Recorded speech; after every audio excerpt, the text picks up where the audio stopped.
Assalamu alaikum. I'm your host, Hena Zuberi, and welcome back to another episode of Justice for All Now on Muslim Network TV, America's only Muslim-focused TV channel. You can watch us on satellite Galaxy 19, Roku, Apple TV, and Amazon Fire TV. While the genocide in Gaza has been at the center of the world's focus, international organizations have been sounding the alarm about the ongoing conflict in Sudan, where mass killings and rapes have been reported and millions of people displaced and over 10,000 people dead. 6 million people displaced. This is the largest internally displaced population in the world. 7 months into Sudan's disastrous civil war, new horrors have accompanied the latest fighting, especially in Darfur, a region in the west of the country where there is a powerful paramilitary group, the Rapid Support Forces, and have scored a succession of victories over Sudan's regular military. To learn more about what's going on today in Africa's largest country, let's meet our guest, Dallia Abdelmoniem. Dallia is a Sudanese political analyst and commentator, currently residing in Cairo, Egypt, having been forced to flee her home country like millions of others due to the outbreak of war in April. Her interests are in the social and political dynamics that dominate the country's political outlook. Now, Dallia, the world saw war break out in Sudan in April between the forces loyal to the country's military chief and Sudan's paramilitary rapid forces, the RSF.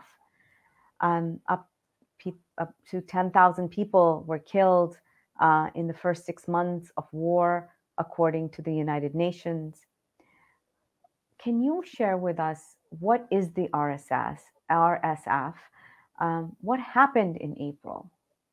Well, the RSF is like the origins of the RSF go back 20 years ago to the first Darfur war when the Janjaweed, which were a militia group set up by the then President Omar al-Bashir to fight the war for him in the western region of Sudan in Darfur, and in the 2015-14, the Janjaweed became like his personal army, his national guard for Omar al-Bashir, and then bit by bit they became part of the military setup in Sudan.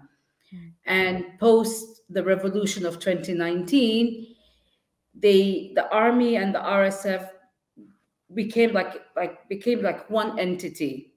Okay. And as a result of one entity, they were like partners in crime, and they led the coup against the civilian government in 2021. But like all partnerships that are built on crime, it broke up with the outbreak of the war in April of this year.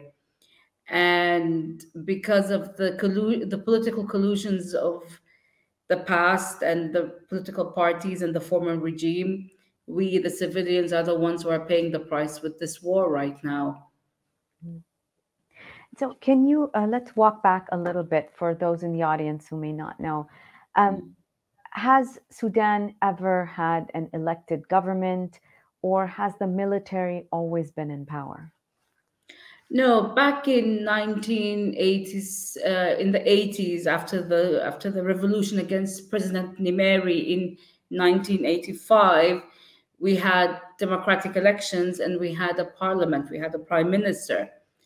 But that fairy tale honeymoon period didn't last long either, because come 1990, Omar al-Bashir had the coup and overthrew the civilian government. But for the most part, Sudan has been ruled by the military.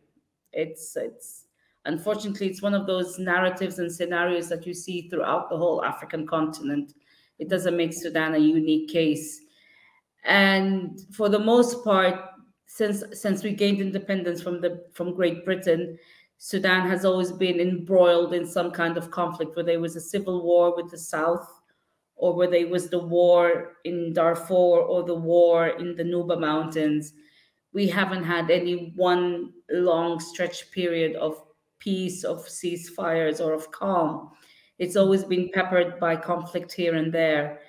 And the difference is this time, most of the conflicts took place in the periphery. For this time, the war broke out in the capital city in Khartoum. And once that happens, then basically it's like a dominoes. The rest of the country will follow suit, and that's what's happening now. The fighting is spreading, and it's no longer contained to one area. It's becoming worse, and the stories that are coming out of what's happening is it's just horrifying. There's no other word to describe it. It's just horrifying. There's ethnic cleansing happening in Darfur by the RSF against the Masalit tribe, an African Muslim tribe in the west of Sudan. And like you said, the internal displacement of Sudanese, the numbers are staggering. I think for the month of October, 95,000 were declared as internally displaced in 1 month. And out of all those who have managed to leave the country, 65% are women and children. And there's a targeting of killing of young men and the elderly and all males. It's ugly. There's no other way to describe it. It's just ugly what's happening. We see it as a Sudanese. I see it. I get the reports every day. But the world, the global audience, or the international arena just has no interest anymore. They're more focused. There's too many conflicts happening around the world, and it seems there's also, it's like donor fatigue, there's conflict fatigue. And I think Sudan gets lumped into the whole, it's Africa. We're always having wars. Let's focus on something else. So were you in Khartoum in April? Yes, we were, because it was Ramadan, and it was the last week of Ramadan, and we were making all the plans for Eid and what we were going to do for Eid. And we woke up on the 15th of April, and I got a message on my phone telling me there's fighting between the RSF and army soldiers in a part of Khartoum. But I was like, we've always heard this, let's just carry on. I honestly thought it was just something that blew up and will die down in seconds. And then literally 10 minutes later, because where our house was located, it's near to where the Army General Command is, the Central General Command, and it's next to the airport. And it was like the epicenter of the fighting between the RSF and the army, the Sudanese armed forces. So within 10 minutes, our house was shaking like a pack of cards. There was smoke everywhere. We could hear the artillery sounds. It was like all the war movies that you see, but this one was actually happening in our front yard, our backyard, our neighborhood, the house where I grew up in. I was born in, and I grew up in, and my siblings got married in, and my father passed away in. But it became a battle scene. It's a war scene. And it wasn't an army from the outside attacking. It was people who look like you, who speak the same language, who supposedly love the country like you. It's our national army and a militia mostly made up of our own people and also made up of mercenaries. And we're caught in the middle between them two. And we are where we are, and we had no say. After the coup of 2021, we went out protest nearly every day. We were out protesting against the coup. But what the international community did was they legitimized the coup. Instead of listening to us, the people on the street, telling them we cannot do, we don't want this coup. We want civilian rule. The international community, the Troika, the Quartet, they legitimized the coup. They legitimized the coup leaders. They amplified them. They gave them the position to be in the power where they thought, you know what? One of us has to be the the ultimate be all ruler of this land. And all the warnings that we gave, all the warnings that we said, this is going to happen, you cannot allow this to happen, happened. Mm, And as always, it's us who are paying the price. Like, I had to leave my house, I had to leave my home, our family is scattered. We're a large extended family, and we're all over the place. mm, When we were all back together in one country, trying to rebuild our country, trying to move forward, you know, I went I went back to Sudan in 2013, and I started my own small business, and I invested all my time and energy and effort into building up my business. And in a matter of seconds, it was all gone. I mean, I literally left with a small bag, change of clothes for a few days, because I honestly thought this thing will be over in a week and we'll come back home. It's been mm. 7 months now, and we haven't gone back home. And I don't know when I'll next be able to go back home. Do you still have relatives and friends back in Khartoum? Yes, not in Khartoum, no. They've all moved out to other cities, other towns, other states, because Khartoum is unlivable. There's a Oh, there's a district in Durman. It's called Al Futayhab. It's been besieged by the RSF for the past 6 months. There's mm, 100,000 civilians in that area. They have no power. They have no running water. They've run out of food. They're just being besieged, and nothing can come in and nothing can go out, and no one is talking about it. And mm, that's just one district in one part of Khartoum. You just multiply it by the rest of the country. And I'll give you one statistic. The UN estimates that half of the Sudanese population, that's nearly 24 million, will need humanitarian assistance. mm, They originally said, when they first released this report, they said around 12 million Sudanese will need humanitarian aid. It's now doubled to 25 million. That's half the population needs assistance.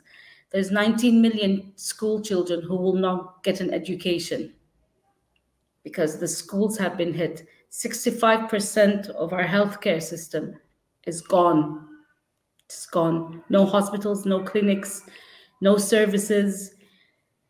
It's The numbers are staggering, the numbers are frightening, and the numbers keep going up every day. Every day I get a new statistic from the UN offices, and that's just what the official data. Like you mentioned in the beginning of your report, 10,000 have died. We think, we Sudanese and those who are working in the grassroots organizations, the numbers are much higher because so many people couldn't bury their dead. mm, So many bodies are not accounted for. There's bodies decomposing on streets all over the country. So the number is definitely much higher than 10,000 is the official number. We think as Sudanese, the number is much higher, much, mm. much higher than that. Now, why target hospitals? I understand there's the fight is between for power between two, well armed um, groups, and one is the official army of the country. But why target hospitals and clinics? Destruction. The RSF for a long time embedded their soldiers in places like hospitals and schools and universities, and those were attacked by they had aerial attacks by the army. And at the same time, aid convoys aren't allowed to go through.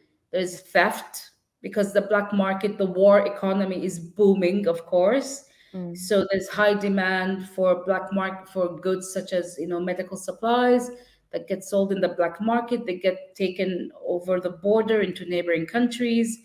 So it's in some ways it's a lucrative business for some people, and in another instance, the targeting of hospitals and certain institutions is because of just pure destruction or the belief that they can root out soldiers who are embedded in those buildings. Like we've had universities have been hit, libraries, institutes, the archive system, the building that housed the history of Sudan was burnt by the RSF. But if you ask them, they'll say, "Oh, that wasn't us. That was the army." So there's an element of pure, destruction, because we don't, we're just going to destroy everything that is just there, just for this, for the sake of it. And there's also the aspect of they will, this is what they did in Darfur. They literally razed it to the ground, and it's just what happened 20 years ago is being replicated in our capital. But because it's now happening in front of our eyes with social media and all of that, we see, but this is not something new. This is something that's always been happening, has happened, and will continue to happen simply because they're allowed to. It's a Well, lucrative we're going to business. take a short break and we'll be right back to discuss more about Darfur.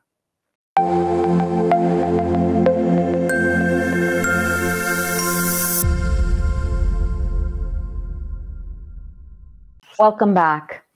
We're discussing the Sudan and what is happening on the ground with Dallia Abdelmoniem. Dallia, we were talking about what is happening in Darfur. Now, please, and some of it is, as you were saying, what happened in Darfur, they've done it now in the capital of the country, in Khartoum. Can you talk a little bit more about the racial and ethnic based violence that is taking place, and give us some of the historical background? Many people don't know about Arab Sudanese versus African Sudanese, and what happened. Many people in the United States, Save Darfur was a big logo, and lots of protests took place here in the United States 20 years ago when the genocide was taking place there. So, can you give us some context? Sudan is diverse. I mean, we have so many different. Just to go back a little bit, if you look into the most African countries, before colonial times, there were no borders. So tribes and ethnic groups would just come and go. It was just like one open, field, so to speak. So when they drew the lines for modern African countries, a lot of these tribes, Sudan is made up. I think we have more than 2,000 dialects. We have so many different ethnic groups, and they're diverse. I mean, when we say it's a melting pot, it really is a melting pot. So there's the Arab militia, which is, they align themselves as Arab tribes people. And then there's the African ethnic groups, or most of them are Muslim. The ones in Western Darfur are Muslim. You also have the Nuba people from, the Nuba Mountains, and they're Christian. So there is an element of racism. There's an element of ethnic divisions. There's an element of racial divisions, and there's an element of also religious divisions. But the targeting of the mass elite is rooted in the ethnic divisions because they're Muslim African tribes. And there's also, they're nomadic tribes, of course, pastoral tribes. They fight over land, they fight over livestock, etc., etc. So it's, when you arm a certain group, it galvanizes them. It pushes them into thinking that they're the kings of it all. And this is what happened in Darfur 20 years ago. Omar al-Bashir armed the Janjaweed, who were aligned with the Arab militia groups, and they basically targeted the African tribes, the African ethnic tribes. And it never went away. It was never solved. It was never, ended. It was always there simmering in the background. So the past 20 years, we always hear of conflicts erupting here and there. But what's happening now is that the RSF/Janjaweed have been pumped up. They're pumped up. It's like they're pumped up on steroids because they have the arms, they have the financial means because the head of the militia, Hemeti, actually owns a gold mine mountain. He's one of the richest men in Sudan, and he smuggles gold. And he also supplied soldiers for the war in Yemen, supplied soldiers for the war in Libya. And he has the means, and with his money he can buy mercenaries, he can buy soldiers to come and fight for him, and he pays them well. And that's pushed him to thinking that he can do more, he can control this land more. So, and this is what's happening right now, and ethnically, of course, he belongs to to Darfur. He's from that land. So there are some tribes that support the RSF, and there are some tribes who support neither the army nor the RSF, Mm. because they were hit by both. But it's these tribes that are hurting the most. These are the tribes that are being attacked the most. And right now, what's happening in Darfur is seemingly the army is just not interested in defending their garrisons or their battalions or their headquarters, and they're just, there were reports of Sudanese soldiers, army soldiers, just defecting and moving, crossing the border into Chad. Oh. So Darfur is essentially under the RSF's control now. And Mm. Darfur is it's the size of Spain. It's nearly the size of Texas, so to speak. And Mm. it's rich. It's rich in minerals. It's rich in gold. It's rich in, agricultural produce. It's a piece of land that everyone would be fighting over, and which is in essence why, Darfur is such a in demand area to be controlled by the RSF. And this is different from the fighting that occurred in Khartoum. There, it wasn't based on race or ethnicity, everyone was attacked. There, if you control Khartoum, you control the whole country. Mm. It's not just because it's the capital, but it was the center it was the center for everything. It's where the communications were, the center for communications, the center for banking, the center for business, the center for the government. Khartoum there was a very well-known article written a few years ago called Khartoum the Selfish City. So Mm. while Khartoum flourished, the rest of the country was left to decay. So Mm. to get control of Khartoum means you've won the jackpot, Mm. which is why fighting is still raging on in Khartoum right now. The thing is about Khartoum is it's divided into three sub-cities. It's made up of Bahri, Durman, and Khartoum. And so Durman gives you access to certain areas, and Bahri gives you access to certain areas, and Khartoum gives you access to certain areas. So the battle for Khartoum won't finish. And that's if the army loses Khartoum, then the army has lost. No. So So now we also see that three more militias have joined in this fight. They've put yeah, aside their neutrality. yeah, these armed groups, they had originally signed the Juba Agreement after the revolution, which said that they lay down their arms and they're now part of the civilian government. It's actually those three groups were the people who were actually also in support of the coup against the Mm. civilian government in 2021. But this is a game changer in a way, because throughout this whole past 7 months, these groups always maintain their neutrality, that they're neither with RSF or with SAF. But for Mm. them to come out and say they're now on the side of SAF, it confirms that this is no longer just a conflict, it's a civil war, because each of these groups represents a certain area, certain district, certain region in Sudan. And it's a I mean, we're now in civil war officially. I would say we're officially in a civil war now. Wow. Who's arming the RSF? Where are these arms coming from? The borders are open. Mm. Sudan borders nearly 7 to 8 countries. So there's arms coming in from Libya, arms coming in from Chad, from Central African Republic, and so on. And there are certain entities that I would rather not name, but there are certain states who have who are really behind the RSF. They support it. And don't forget, the RSF was also supported by the Wagner Group. Mm. And if you look throughout the whole Sahel region of Africa, from the Atlantic to the Red Sea, Wagner has been active in all of those countries, Niger, Burkina Faso, Mali, etc. And they were active in Sudan. Yeah. Can you explain to our So audience what the Wagner Group is? the Wagner is a militia group that was affiliated with Putin, with the Russian state.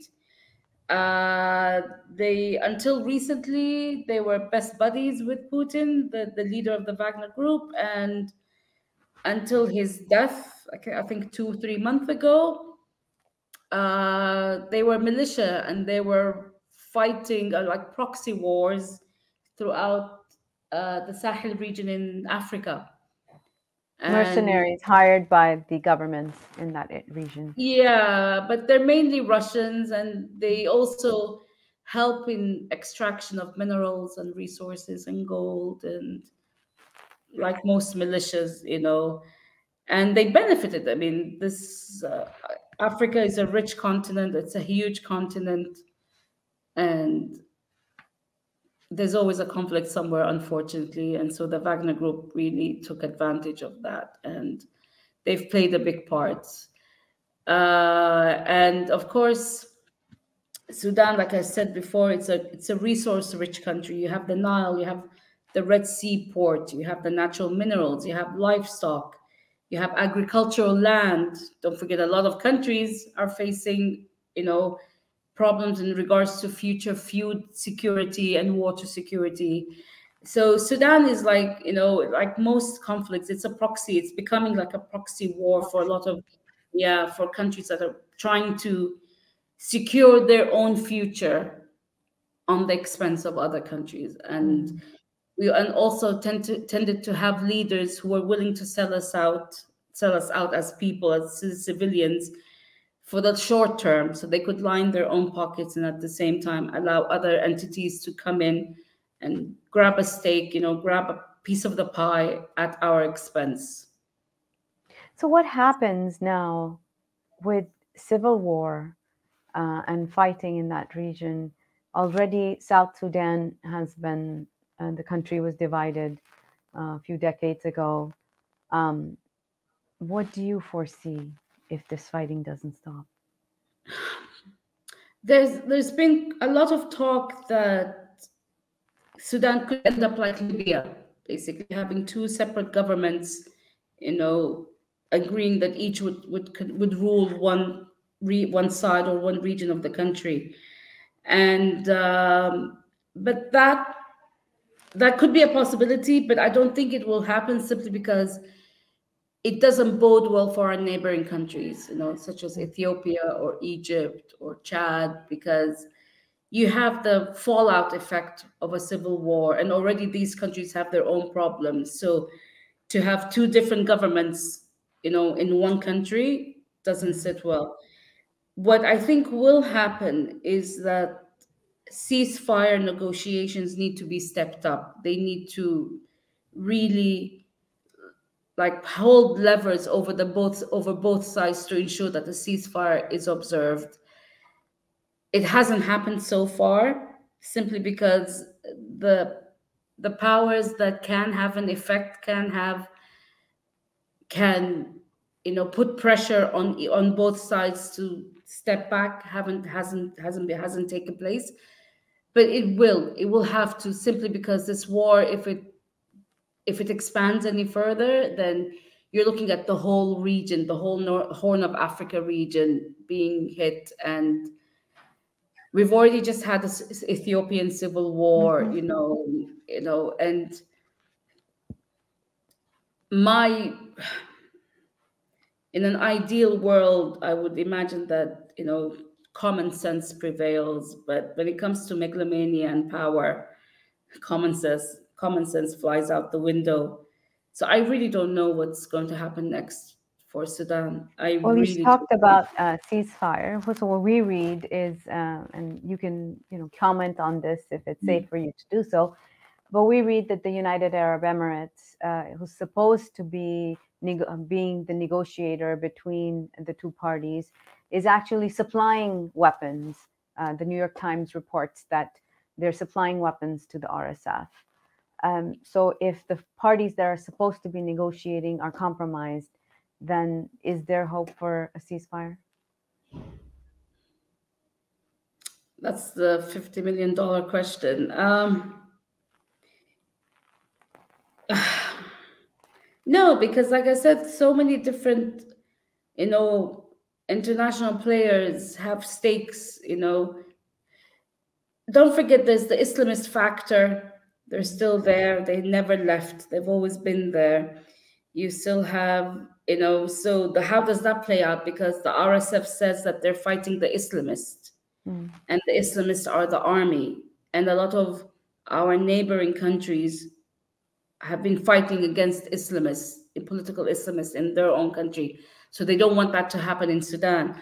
But at the same time, would you want to support a militia, which is what the RSF is? And yes, there have been several reports of the UAE supporting and supplying the RSF, but they've never been party to any of the ceasefire talks. It's always been Jeddah and the United States who have held the talks. And then they also come into the whole factor of Abu Dhabi and Riyadh, you know, coming head to head against each other as to who is the regional power in that part of the world. And so the UAE hasn't been invited to any of the ceasefire talks, which is, I think, is a huge detriment, because they do have a say. In terms of investment in Sudan, they're one of the largest investors in Sudan. So ultimately what happens in the country would affect them. And yet they also never invited any of the humanitarian agencies to come and talk and, you know, discuss how they can set up safe passages for aid convoys.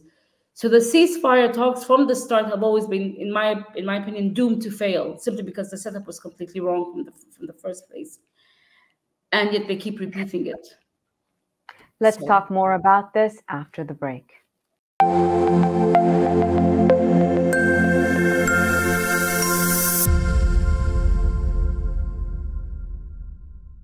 Welcome back. We're talking to Dallia Abdelmoniem about what will happen to Sudan if the ceasefire does not happen and the west of the Nile falls completely in RSF's hands. We hear that that al-Fashar is the last big domino yet to fall, according to analysts from the International Crisis Group. Dallia, what is your analysis of that?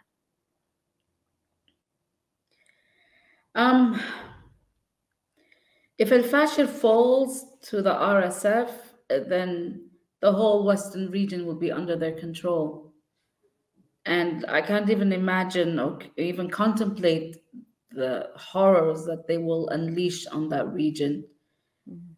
Because if we thought the genocide of 20 years ago was bad, I think it will be much, much worse. And speaking from a humanitarian level, the silence from the international community on what's happening right now in Darfur is just shocking, because there's an ethnic cleansing going on of certain tribes. The massacres, you know, there's mass graves being reported. And in one attack on a refugee camp, more than 2,000 people were killed. The reports are, I don't even want to repeat some of the horrors that I've read, you know, executions and being buried alive and the rape. It's a nightmare. So if al-Fashar falls and the whole of Darfur falls to the RSF, it will be a wasteland under the hands of the RSF. It will be a wasteland. However, my understanding is that the RSF does not have the soldiers, nor the capacity to rule the whole country. So how does that play out? Not quite sure, but they can't keep buying soldiers' loyalty. And you know, there comes a point where you can't buy anyone. You can't keep buying people's loyalty. And at the same time, will countries like Egypt, will countries like Ethiopia be okay, be fine with the fact that on their border there's a militia ruling? It's a deadly militia. So that comes into play as well. But neither side is giving any space for the other, and it's the way it's playing out right now. It's one of them will have to, you know unless one of them is defeated, and that other the victor rules the whole country. Mm. That's the scenario of the Sudan being divided into two, and each side ruling one area. The army ruling east of the Nile, so to speak, and the RSF ruling like the western region of Sudan. But then you come into there's other armed militias. There's so many other armed groups. So how does that come into play? Well, they fought for so long to have recognition, and for them to just give it up to a militia doesn't sit well with them. So I would imagine, if no successful ceasefire talks are held in the next few months, then the war will just continue, will rage on, and it will become a not just a worst case scenario. It will become like a horror scenario for the whole region, for the whole Central and East African region, and So no one one be, no one question be I able. Mm. a question I had about this. So in Khartoum, we did see a lot of awareness because people were sharing on social media what was happening to them as the bombs were coming down, and they were being forced to be removed from their homes. But these regions that you are talking about, can you explain to our audience why don't people know more about what is happening, and what sort of misinformation is being spread um, to keep the world unaware, perhaps, of what is happening or what will happen? Look, the Western region, I mean, Sudan is a very poor country. Outside of certain cities, people have very little. And right now there's a communication blackout. I mean, I Mm, can't even send text messages to contacts of people that I know in Darfur. mm, I have no idea. I mean, I send them a message and they get back to me after 4 or 5 days. They say they're okay, but they can't talk for long because they have no internet. It's very patchy, the connection. And at the same time, the RSF has a very slick PR company handling their PR, basically. I oh, think it's a Canadian based company, and they get paid a lot, and they're handling their social media, because some of the videos that the RSF produces is just like, wow, this is wow. in English and in Arabic. It's not just in Arabic. And then on the other hand, the army, there's nothing coming out from the army leaders. Nothing. Mm, No, they haven't. General Burhan is yet to address the Sudanese people, but Hemeti and his brother are addressing us every day. Or if not every day, every few days they release a video. So it's just, I mean, we rely on those people on the ground. We rely on the local emergency response teams. We rely on grassroots organizations, the ones who are actually in there smuggling in supplies to those who need it the most, the ones who are you know trying to catch an internet connection so they could upload a video. mm, And there are some aid agencies who are still present, who never left, and they're also shedding light. But in comparison to the horrors that are unfolding, the information is very, you have to really dig, you know, deep to find that information. And a lot of mm, times, you know, I'm one of those people who, and there's others like me, we try to post, we try to retweet, and post and tell what's happening. But the flow of news is so quick these days, and people's attention span just is now focused on other things. And so Sudan is like a forgotten story. So it's very hard to get the information out there. And I even get, I contact journalists, and I'm like, why aren't you? They're like, it's not us. Our editors are not interested. So unless a catastrophe happens, like, oh, 5,000 people were killed, executed, and then there's interest. But to tell them, what, the aid donations, Sudan needs 2.2 billion in aid, and so Mhm. far only 800 million has been received by aid agencies. They're not interested in that statistic. But if you tell them, oh, the RSF executed 5,000 people in cold blood, maybe then, and then they'll report it as, look at Africa, the Africans are killing each other, etc., etc. And there is a lot of misinformation. Like recently, some Israeli Twitter accounts posted that after a massacre, I think it was in a small town in Darfur, a massacre by the RSF. They said the RSF is affiliated with Hamas and Hezbollah, and they are killing African Muslims in Sudan. Mm. Yes, they are killing African Muslims in Sudan, but they're not affiliated with Hamas. You know, RSF is killing Sudanese, period. They're killing Sudanese in Khartoum, they're killing Sudanese in Guinea. But that post took off like wildfire. You Mm. actually, I actually saw Western journalists telling them, this is wrong, you have it wrong, this is, but it was falling on deaf ears because people want to see and want to hear what they want to hear.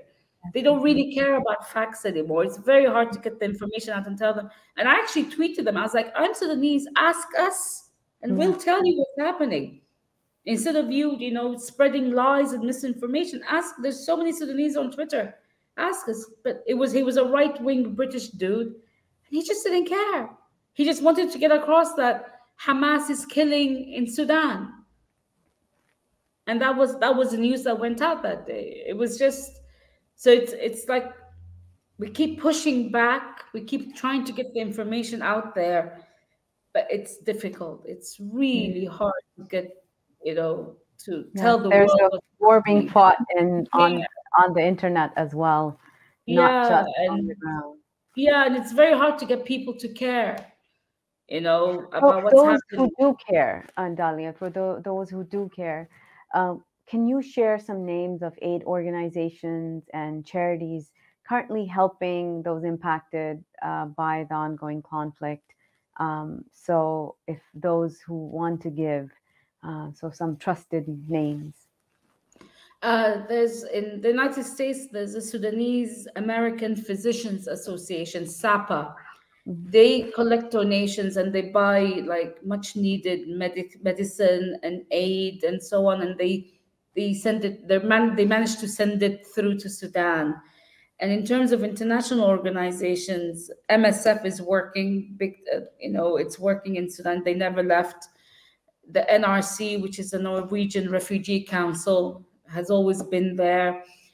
IOM, the International Organization of Migration, is also doing a lot of great work in Sudan, and UNICEF, and the ICRC, the International Red Cross. All these people, all these agencies are working. There's also a lot of local Sudanese organizations, but to get donations to them is not that easy. My best bet would be, reach out to Sudanese chapters in your cities or in your country. There's Sudanese in Canada, Canadian Sudanese, and there's American Sudanese, and they would know how to be able, to get access, to get money, donated money to Sudan. As Sudanese, we know how to work around, but there are agencies that are doing a lot of work, and SAPA is one of them. It's a Yeah. very well recognized and known organization, Sudanese American Physicians Association. So those are the ones that I would recommend. And I would also recommend reach out to your lawmakers, your Congress, your senators, your representatives. Tell them, this is happening. A humanitarian catastrophe is happening. People are dying. You know, Sudan has the highest number of displaced people. It has the highest number of displaced children. Mm. Children who have nothing to do with anything. 60, like I said earlier, 65% of people who have left Sudan are women and children. And where do they go? They have nothing. These people started off with nothing and are literally left with absolutely nothing. I mean, they were living on the basic, but they were, they have nowhere. They're just, I'm lucky. I was having an argument with someone. He was like, "You're a refugee." I was like, "No, I'm displaced." He's like, "You cross borders, you're a refugee." Mm, And I was like, "I'm a refugee, after all this time, I'm a refugee. mm, I'm more fortunate than other refugees, mhm.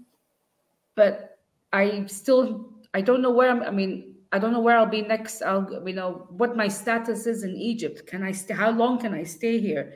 Okay. Can I afford to stay here? There's all these questions that a lot of us don't know the answer to. We're just living day by day. We're taking it day by day.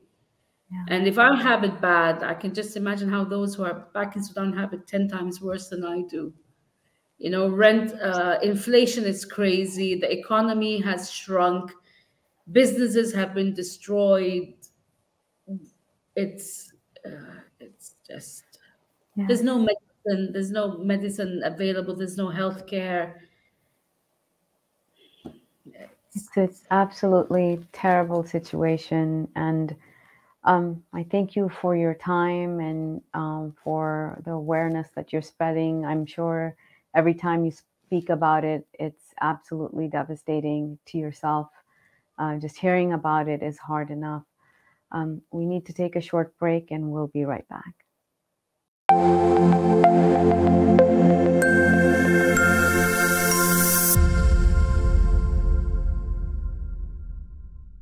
Welcome back. Thank you so much, Dallia, for being here and sharing your story and sharing what is happening in Sudan with us. If you'd like to take a minute to give your final words from you. And the one thing that keeps going through my head is that no one ever chooses to leave their home. It's When I left my house, I honestly thought I'd be back in a week, and I packed accordingly that I'll be back in a week. And it's been 7 months, and it's we as Sudanese, we don't deserve this. We fought for so long to be rid of the Omar al-Bashir regime, authoritative dictatorship. 30 years that was ruling us with the iron fist, and we successfully overthrew it with a non-violent revolution that spanned from December until June. 6, 8 months, we were killed, we were hit, we were targeted, but we kept at it, and that was just taken away from us. And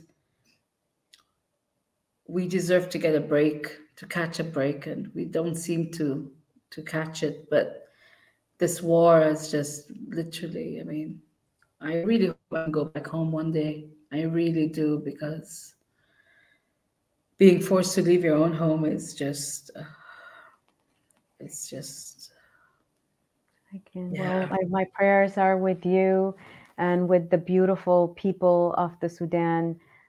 Just have some beautiful memories of that country and the hospitality, the culture, the food.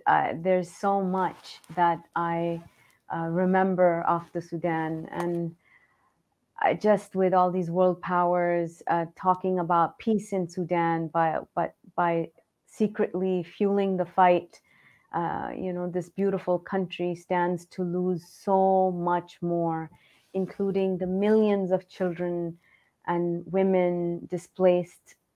And we need everybody to be focusing and paying attention. Our brothers and sisters in Sudan need us. They need your donations, your action, your du'as until peace spreads through the land of the Nile. Thank you so much for joining us for this episode of Justice for All Now. Thank you to my producer, Asim Amin, and to the Muslim Network team. Assalamu alaikum.